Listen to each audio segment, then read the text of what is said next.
Fala pessoal, me chamo Yuri, trabalho numa instituição financeira e eu fiz o curso da For You Certificações. É um curso que eu aconselho você a fazer, você que busca uma certificação na área financeira, porque você vai ter todo um suporte, né? Por vezes eu precisei de ajuda, apoio, suporte no final de semana. O Lucas entrava em contato, tirando as minhas dúvidas, me apoiando, me dando algumas dicas. Então, assim, eu só tenho a agradecer porque foi fundamental para que eu conseguisse a aprovação nessa certificação. Os mapas mentais, a metodologia de ensino. Então, eu quero deixar esse recado aí, porque For You Certificações realmente é um curso que faz toda a diferença. Olá, meu nome é Rodrigo, eu fui aprovado com 90%, sendo aluno CEA da For You. Quero dizer e agradecer toda a equipe da For You, porque foram um diferencial na minha vida para poder alcançar a promoção que eu tanto almejei na minha carreira. E destacar também que o professor Lucas, tanto o professor Lucas quanto a sua equipe foram muito cuidadosos, tanto com os materiais quanto com a didática, e o curso é excelente, fenomenal. Eu recomendo para todo mundo da área e para todo mundo que quer entrar também, que é muito importante investir em algo que realmente te dê um retorno positivo. Oi pessoal, tudo bem? Muito prazer, eu sou a Tamires, eu sou de Bagé, Rio Grande do Sul, e eu vim aqui falar um pouquinho da minha experiência com a For You, o qual sou totalmente grata pela minha aprovação na CPA 10, porque fez toda a diferença esse curso. Eu já tive algumas reprovações e tinha alguns pontos que eu não conseguia entender e não assimilava e não conseguia absorver o conteúdo.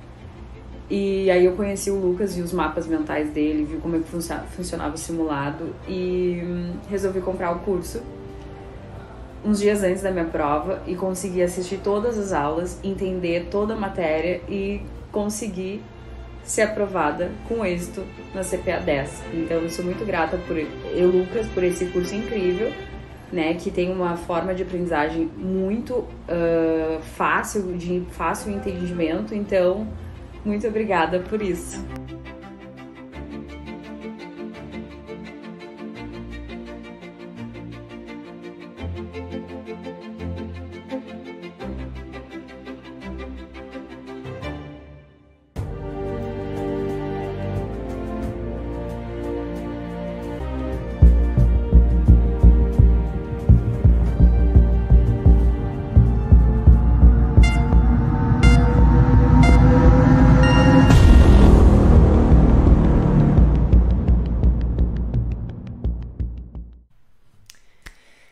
E aí pessoal, boa noite a todos. E aí gente, sejam todos muito bem-vindos a mais um pré-prova aqui da For You Certificações. Para quem não me conhece, muito prazer, eu sou o professor Lucas Paiva, professor e fundador aqui da For You Certificações. E aí, como vocês estão? Animados? Espero que sim, porque eu tô animado, porque hoje nós vamos resolver 10 questões que caíram nas provas da Ambima essa semana e semana passada também, né? Baseado sempre no que os alunos que fazem as provas, eles relatam, né? No relato dos alunos, a gente pega essas questões e traz aqui para vocês, tá? Então, tem questões até inéditas aqui, vai ser bacana o pré-prova de hoje, tá? Claro que são 10 questões, um gostinho do que um aluno aqui da For You Certificações tem acesso, né? Vocês têm acesso não só às 10 questões, mas também a mais de 1000 questões de prova, né? No final do curso, vocês têm acesso às 200 questões que caíram recentemente, enfim, né? Aulas super didáticas, mapas mentais, apostila, suporte direto comigo. Não é à toa que a gente chegou a quase 90% de aprovados só nesse último mês, né? E eu espero que vocês consigam a aprovação de vocês também. Bom, não esqueça de inscrever aqui no nosso canal, tá? É muito importante que vocês ativem a notificação também, para vocês, todas as vezes que fizermos pré-prova, vocês serem notificados. Se vocês tiverem dúvidas sobre cursos, valores, né? Se você não é aluno ainda, pode entrar em contato com o nosso suporte através desse número. E seguir a gente lá no Instagram, porque tem conteúdo direto também. Falando em Instagram, quem está assistindo a gente pelo Instagram, sai do Instagram e vai para o YouTube. Até porque quem está no Instagram não vai conseguir assistir o pré-prova completo, tá? Então, quem está no Instagram só vai me ver. Vocês não querem me ver, vocês querem ver as questões, né? Então, corre para o YouTube, porque por lá vocês vão ver completamente, tá? Então, vamos lá, pessoal. Vamos começar, né? Vamos começar aqui o nosso... Acho que eu já dei todos os recados, né? Qualquer dúvida que vocês tiverem, inclusive, relativo às questões, pode colocar aqui no chat, tá? Eu não vou conseguir tirar as dúvidas em tempo real aqui com vocês, né? A nossa equipe está aqui para orientar, mas eu vou olhar as dúvidas e entro em contato com vocês para tirar essas dúvidas depois. Combinado? E é isso, pessoal. Vamos lá. Questão de número 1. Caso o associado descumpra as obrigações previstas no Estatuto Social da Ambima, o mesmo poderá sofrer as seguintes penalidades. Então vamos lá, pessoal. Quais são as penalidades que as instituições associadas à Ambima podem sofrer caso não sigam o Estatuto da Ambima? Então, como a gente viu até na aula, essa daqui é até um decoreba, né? Não tem muito o que entender. Mas como a gente viu na aula, o que acontece? A Ambima, ela é como se fosse um clube, né? Nem todas as instituições financeiras fazem parte da Ambima. Logo, nem todas as instituições financeiras precisam seguir os códigos da Ambima, né? Os códigos de ética, os códigos de condutas e melhores práticas da Ambima. Somente as instituições associadas que vão seguir, né? E quem são essas instituições? Os grandes bancos, tá? Basicamente, pessoal, quase todas as instituições hoje em dia fazem parte da Ambima. Até porque quem faz parte da Ambima tem um selinho de qualidade a mais, né? Tem um selinho aí de uma credibilidade a mais. Então, existem algumas regras que elas precisam seguir e, quando não seguidas, elas podem sofrer as seguintes penalidades. Advertência privada? Não. Isso daqui mudou, tá? Antigamente, a advertência privada era, sim, uma das penalidades. Multa? Pode. Advertência pública e suspensão ou revogação dos quadros dos associados, tá? Então, multa, advertência pública e quadro de associados. Apareceu lá na prova. Advertência privada? Esquece, tá? Então, está correto o que se afirma. 2, 3 e 4. Letra C, resposta da nossa questão.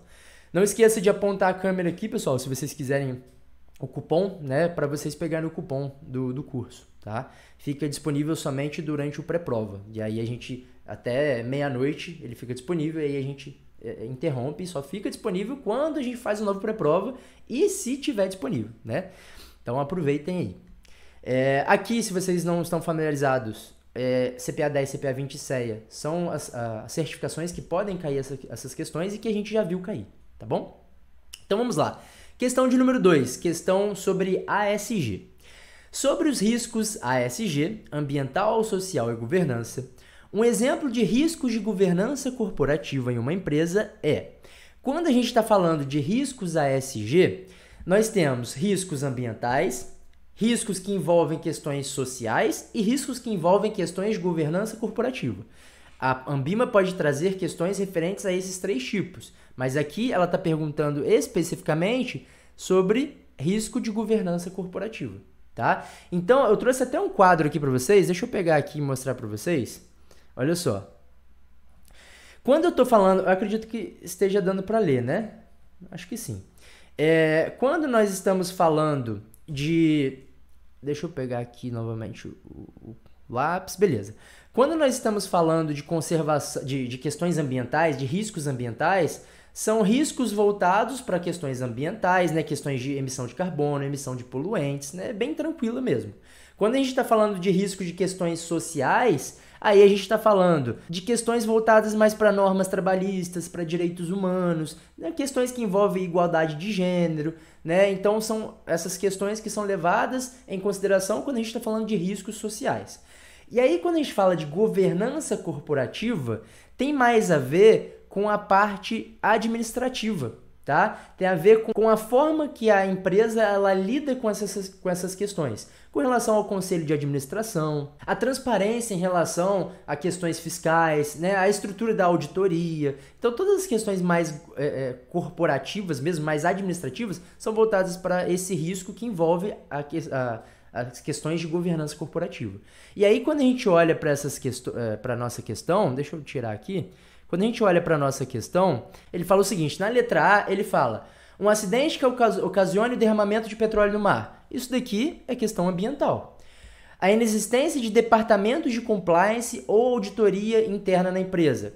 Quando a gente não tem um departamento que cuida da parte de auditoria interna, isso é um risco de governança corporativa. Governança corporativa, sim, essa daqui é a resposta da nossa questão. Incêndio causado ambiental também. Falta de promoção da diversidade, inclusão social, tá? Então, letra B, resposta da nossa questão aqui, tá? Bem tranquilo mesmo. Essas questões ASG, questões de sustentabilidade, elas são bem intuitivas, bem tranquilas de vocês entenderem, tá? Questão de número 3.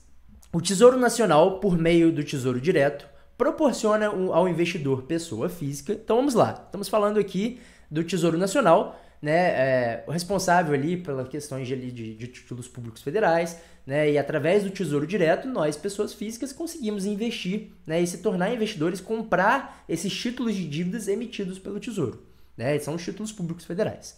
Então vamos lá, sobre esses títulos públicos federais. Letra A. O investidor pessoa física tem acesso a títulos de dívida pública e privada? Não.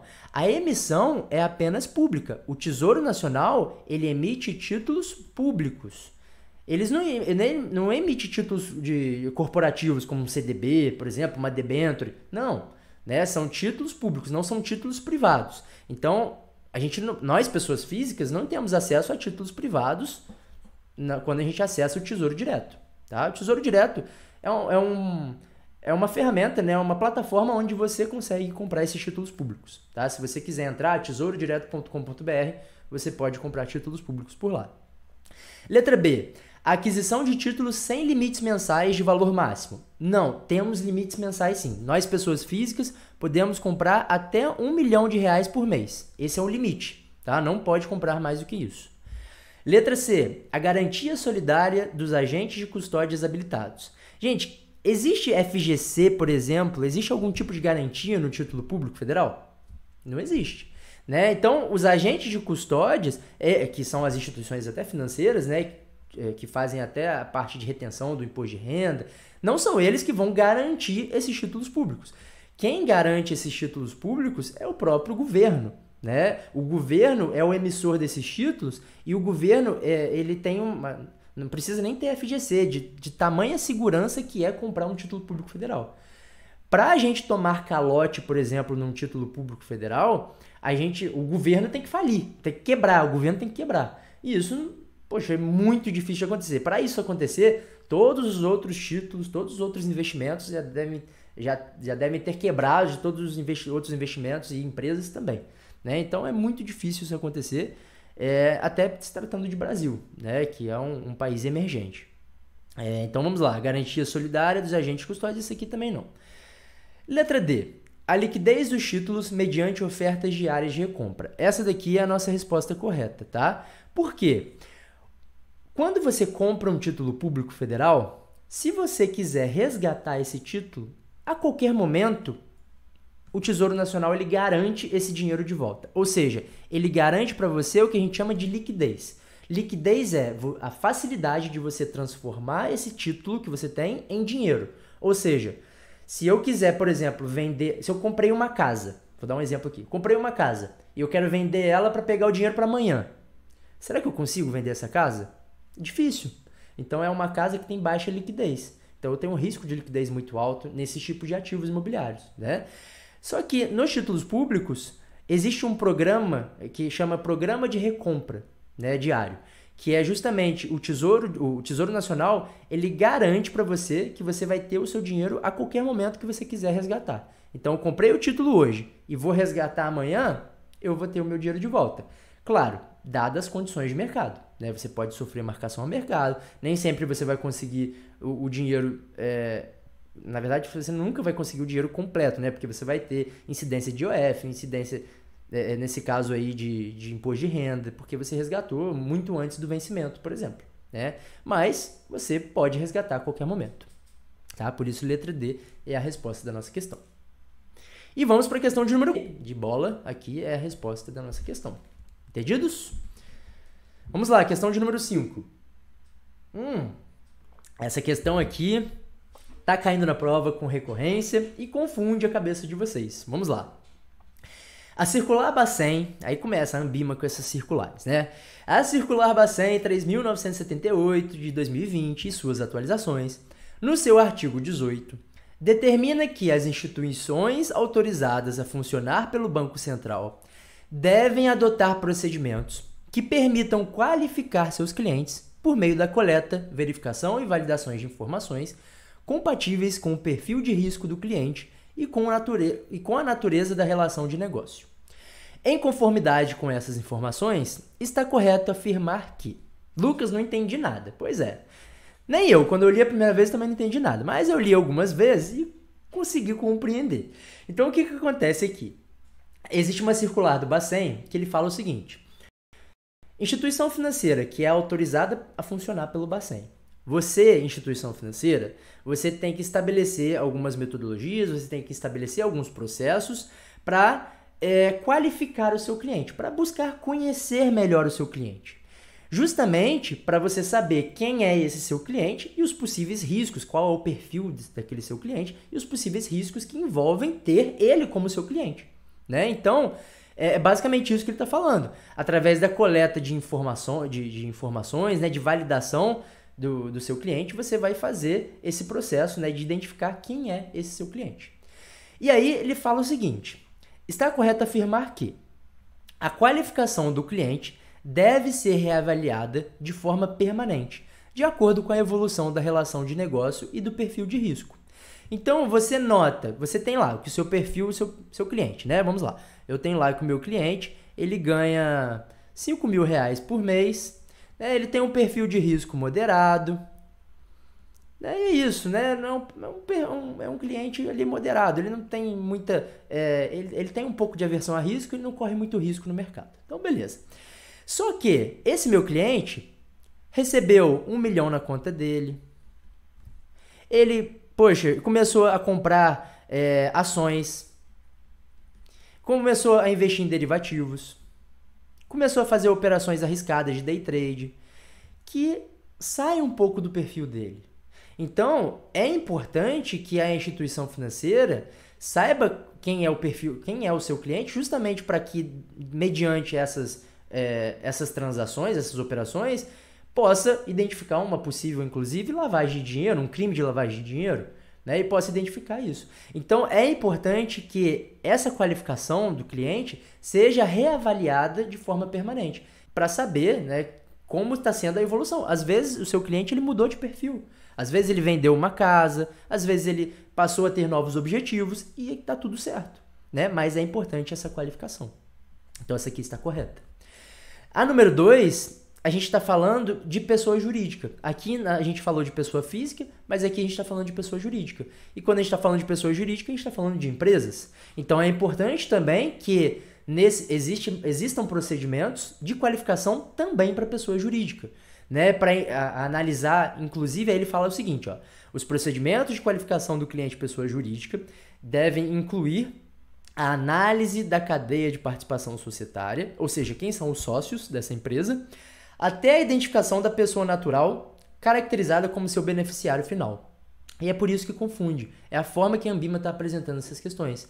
Ele está falando o seguinte, quem é o sócio, quem são os sócios dessa empresa, qual que é a cadeia societária dessa empresa, como essa empresa funciona, e quem é o beneficiário final, quem é a pessoa física ali, o controlador que está por trás dessa empresa.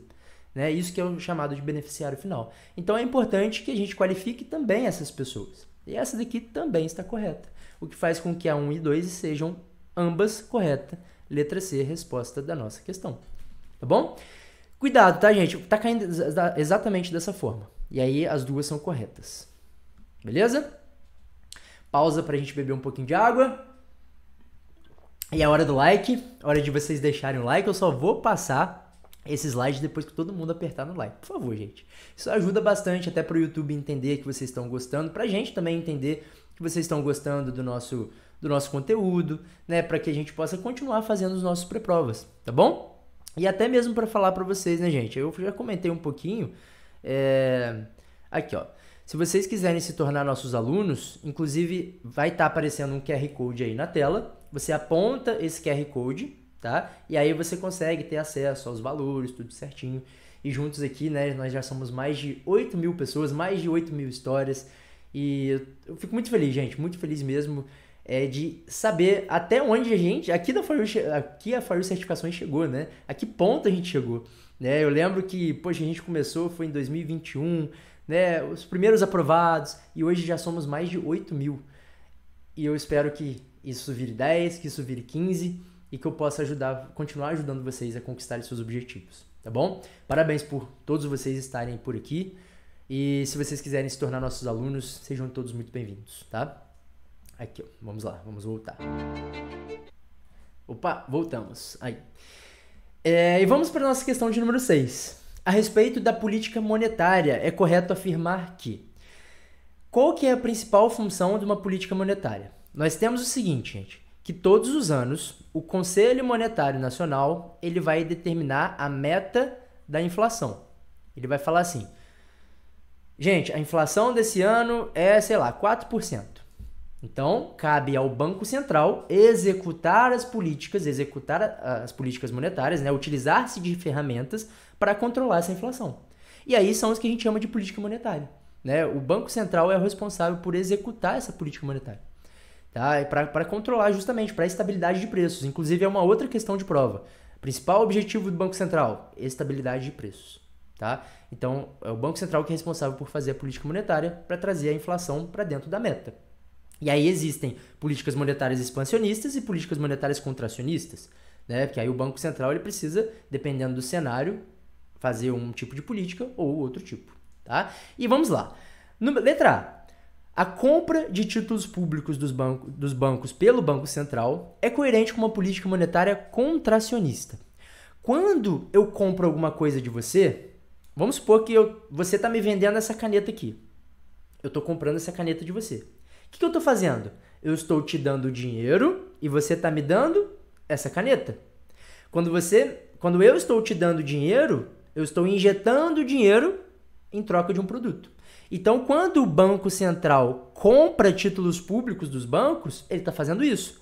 O Banco Central está injetando dinheiro nos bancos, nas instituições financeiras, ou seja, as instituições financeiras agora têm mais dinheiro para emprestar e, em troca, ele está pegando aqui, comprando os títulos públicos federais. Quando a instituição financeira tem mais dinheiro para emprestar, ela consegue emprestar de forma barata. E isso incentiva as pessoas a tomarem crédito, incentiva as empresas, né, os investidores a pegarem empréstimo, financiarem atividades, né, comprar um carro, financiar um imóvel, as empresas financiarem projeto de expansão.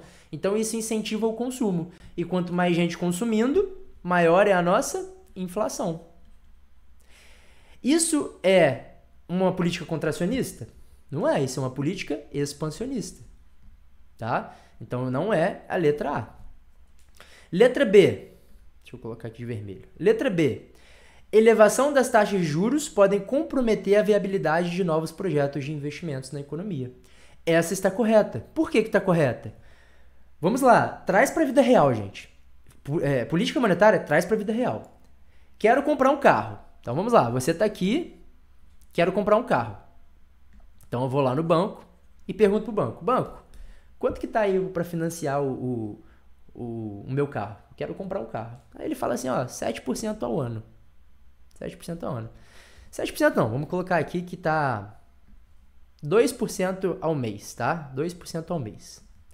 Poxa, financiar um carro 2% ao mês é legal, né? Eu acho que eu vou financiar. Só que, se o Banco Central decide elevar as taxas de juros, isso vai impactar aqui também, lá nos bancos, na instituição financeira. A instituição financeira, lembra que a taxa Selic ela é referência para tudo na economia, né? No mercado financeiro. Então, se a taxa Selic aumenta, essa taxinha aqui do seu financiamento também vai aumentar. E aí, ao invés de 2, agora o seu financiamento é 10% ao mês. Aí você fala assim, opa, não quero mais comprar esse carro. Não vou comprar mais meu carro. Opa, não vou comprar mais minha casa. A empresa vai falar, opa, não quero mais financiar um projeto para expandir. Então, eu estou contraindo a economia. Isso quando aumenta a taxa de juros, é uma política contracionista. E isso compromete a viabilidade de novos projetos de investimentos na economia. Né? O próprio governo mesmo.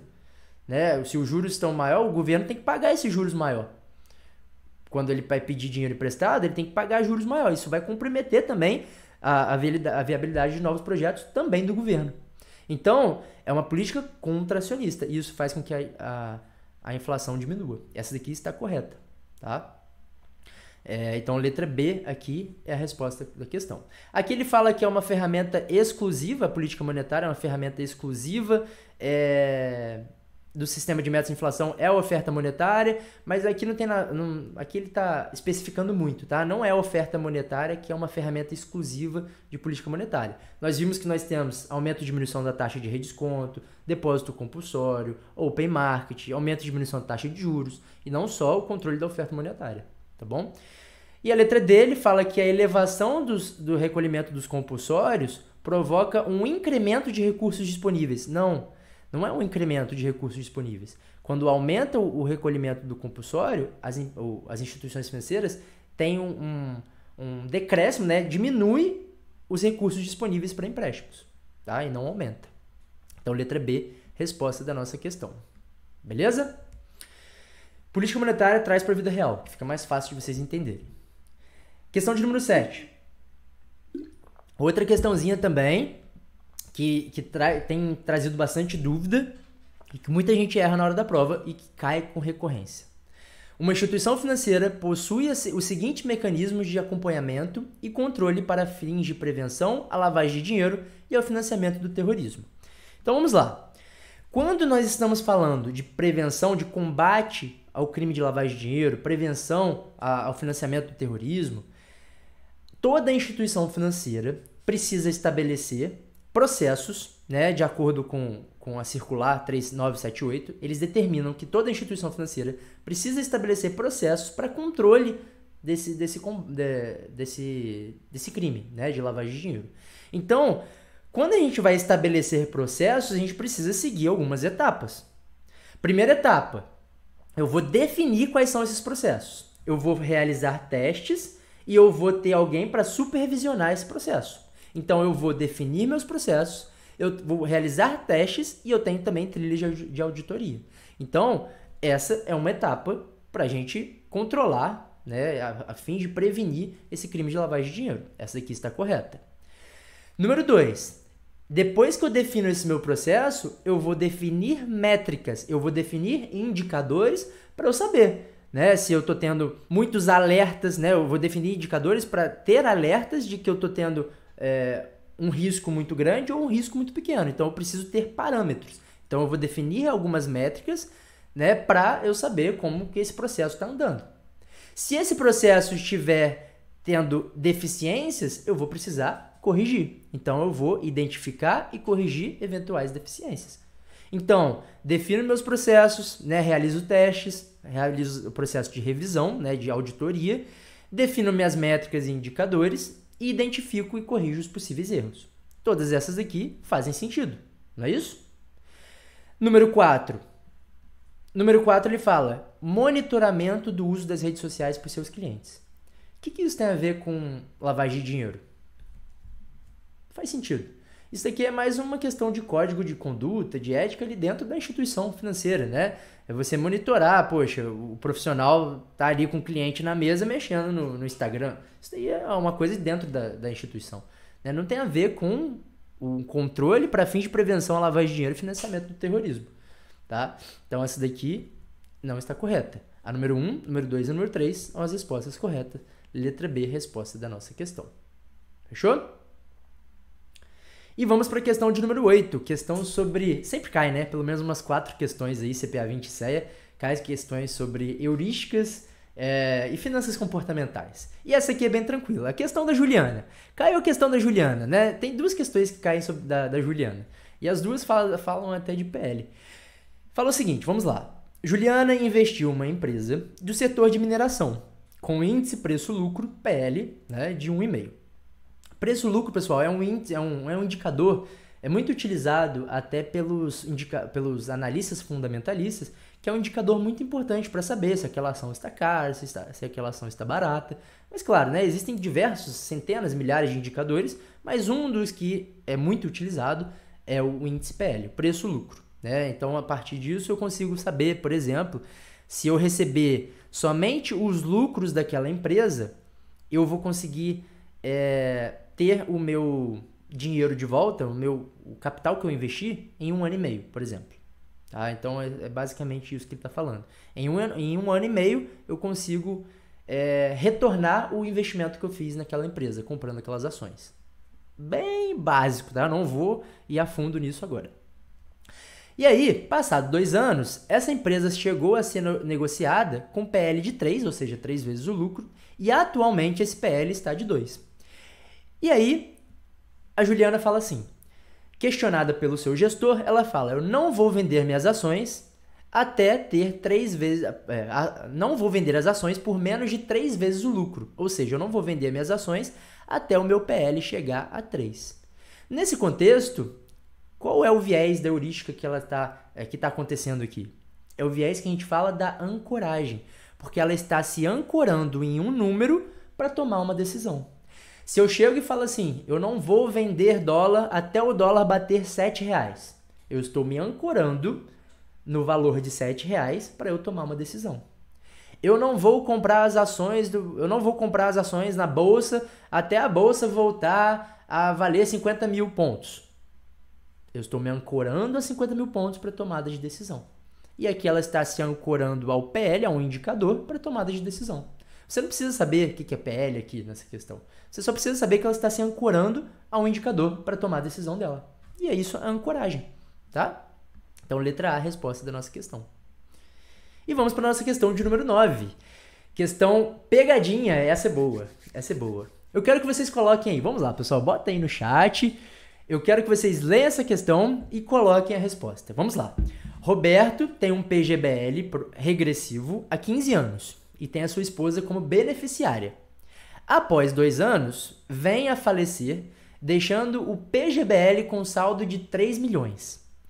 A alíquota do imposto de renda no resgate será D. E aí eu vou colocar aqui para vocês, inclusive, para ajudar vocês, a tabela regressiva, porque essa tabela vai ter na sua prova. A tabela regressiva da Previdência tem na sua prova. Então, baseado nessa tabela aí, o que vocês acham? Letra A, letra B, letra C ou letra D? Teve gente que colocou a letra A, teve gente que colocou a letra D. E aí? Bom, gente, é o seguinte. Vamos lá. Deixa eu tirar aqui, tá? Vamos voltar. Roberto tem um PGBL regressivo há 15 anos. Tá? Então, ele vai olhar para a tabela regressiva. Depois de 2 anos, ele veio a falecer e deixou o PGBL com um saldo de 3 milhões. Tá? Então, sua esposa era sua beneficiária. A alíquota do imposto de renda vai ser... O que é automático? O que a gente pensa? Poxa, ele está com um PGBL regressivo há 15 anos. Né? Então, poxa, a alíquota mínima aqui seria de 10%, mas 10% não tem nessa resposta, então não é. Após 2 anos, ele veio a falecer. Se ele veio falecer após 2 anos, se a gente olhar aqui na tabela, 2 anos, ó, é 30%. Né? De 2 a 4 anos, 30%. Não é isso? Então, eu vou aqui na letra A. Só que você errou essa questão se você foi na letra A. Por que você errou essa questão? Justamente porque existe uma regra. Anotem isso. Regra. Se você está na tabela regressiva e houve o falecimento, a Receita garante uma alíquota do imposto de renda de 25% até os 6 primeiros anos. Até os 6 anos. Então, se após 2 anos ele veio a falecer e deixou o PGBL com saldo de 3 milhões, ele vai pagar 25% de imposto de renda. Ah, Lucas, mas e se ele ficou 8 anos? Se ele ficou 8 anos, aí vai respeitar a tabela, porque aí não faz sentido ele pagar mais do que 25%. Né? Não faz sentido ele pagar 25% se na tabela ele já passou aqui, ó, ele já vai pagar menos. Então, grava isso. Ah, Lucas faleceu com 3 anos. 25%. 25%. Faleceu com 4 anos. 25%. Faleceu com 6 anos. 25%. Tá? Se houve falecimento e na tabela regressiva. Combinado? Se não houve falecimento, aí vai respeitar essa tabela normal. A Receita Federal garante 25%. Tá? Então, por isso, a letra D é a resposta da nossa questão. Isso daqui é uma pegadinha, porque 90% E eu vou colocar, inclusive, lá no quiz, lá no Instagram. Eu vou colocar essa questão, vocês vão ver o tanto de gente que vai na letra A. Tá? Não é a letra A, é a letra D. Beleza? Cuidado, tá? Pega ratão, a famosa pegadinha clássica da Ambima. E vamos para a questão 10, né? Questãozinha, texto do Enem, né? Como se fala aí, texto de concurso, isso daí. Mas aqui a gente facilita. Você acha que eu vou ficar lendo isso tudo lá na hora da prova? Eu não. E nem você. Porque você vai olhar essa questão na hora da prova e já vai saber a resposta. Vamos lá, deixa eu tirar aqui essa tabela pra gente resolver essa questão. Vamos lá. Olha só. Bateu o olho nessa questão, vocês vão olhar essa palavrinha aqui, ó. Essa sigla. Conselho de Segurança das Nações Unidas. É a única questão que vai cair sobre isso. Tá? Conselho de Segurança das Nações Unidas, ela determina indisponibilidade de bens, ou seja, ela determina o bloqueio de bens de uma determinada pessoa ou de uma determinada empresa, dado, por exemplo, um crime de lavagem de dinheiro, financiamento do terrorismo. Então, o que ela fez? Ela determinou a indisponibilidade de bens de um determinado cliente que não morava no Brasil, mas que possuía conta corrente em 4 bancos aqui no Brasil. Então, esses bancos, eles precisam bloquear a conta deles. Só que os bancos, eles precisam seguir 2 regras. Primeiro, eles precisam bloquear o bem e depois comunicar às autoridades competentes. Então, primeiro, ele bloqueia, segundo, ele comunica. E isso faz sentido. Imagina se você cometeu um crime. Você acha que eu vou comunicar primeiro às autoridades para depois bloquear o bem dele? Não, porque até eu comunicar às autoridades e as autoridades mandarem eu bloquear os bens dele, ele já vendeu tudo, né? Então, primeira coisa, ou ele sacou todo o dinheiro na conta dele. Então, primeira coisa, bloqueei a conta dele, bloqueei todos os bens dele e aí depois eu comunico. E aí eu vou comunicar a quem? Eu vou comunicar ao Banco Central. Então, vamos lá. Eu vou comunicar ao Banco Central,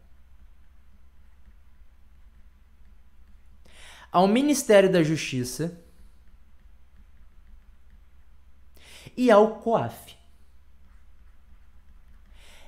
Lucas, é só isso que eu preciso saber para minha prova sobre isso tudo aqui? É, só isso, tá? Olhou essa palavrinha na hora da sua prova, é só essa questão que vai cair. Você vai lembrar de bloqueou e depois eu comunico. Comunico a quem? Ao Banco Central, ao Ministério da Justiça e Segurança Pública e Segurança Pública também, né? Segurança Pública e ao COAF. Tá? Eu vou comunicar a esses 3 órgãos. Então, qual o banco que realizou esse procedimento? O Banco D. O Banco D, ele bloqueou imediatamente todos os ativos da conta desse cliente e comunicou o ocorrido ao Banco Central, ao Ministério da Justiça e Segurança Pública e ao COAF, né? O Conselho de Controle das Atividades Financeiras. Então, por isso, letra D é a resposta da nossa questão. Pronto. É isso. Não precisa ir a fundo, entender sobre o GAV, nada disso. Quem é o Conselho de Segurança das Nações Unidas, como característica, nada disso. Tá? É só bateu ali e resolveu. É isso que vocês precisam fazer. Tá bom? E assim, pessoal, nós finalizamos o nosso pré-prova. Eu quero agradecer a todos vocês por estarem aqui com a gente durante essa noite. Eu espero que tenham gostado. E se vocês quiserem se tornar nossos alunos serão todos muito bem-vindos, assim como Rubens, Pedro Garcia, né, aprovado no CEA com 84%, né, tivemos alunos essa semana com 90% no CEA também, Mariana, e a gente tem acesso a todos vocês, tem todos esses benefícios, né, como aluno. Tem aulas completas em vídeo atualizadas, tá? Muito cuidado, porque muita gente aí não está atualizada. Plataforma de simulados Prêmio, você vai ter acesso a mais de 1.500 questões de prova, apostila, mapas mentais, cronogramas de estudos para você se organizar. Tira dúvidas diretamente comigo no privado, você não tira dúvida com o robô, você vai falar comigo e eu vou te ajudar, eu vou te acompanhar, eu prezo muito por isso, tá? Opa, deixa eu voltar aqui. E nosso curso é 100% aderente, tá, gente? É super aderente, vocês podem perguntar aí para todos que já estudaram aqui com a gente, tá bom? E o link tá aqui, né, na descrição, ou você pode apontar a câmera aqui e conversar lá com a gente, com o nosso suporte. Muito obrigado, pessoal, por passarem aqui esse tempinho comigo. Espero que tenha contribuído para os seus estudos e vejo vocês no nosso próximo pré-prova. Um abraço para vocês, uma boa noite.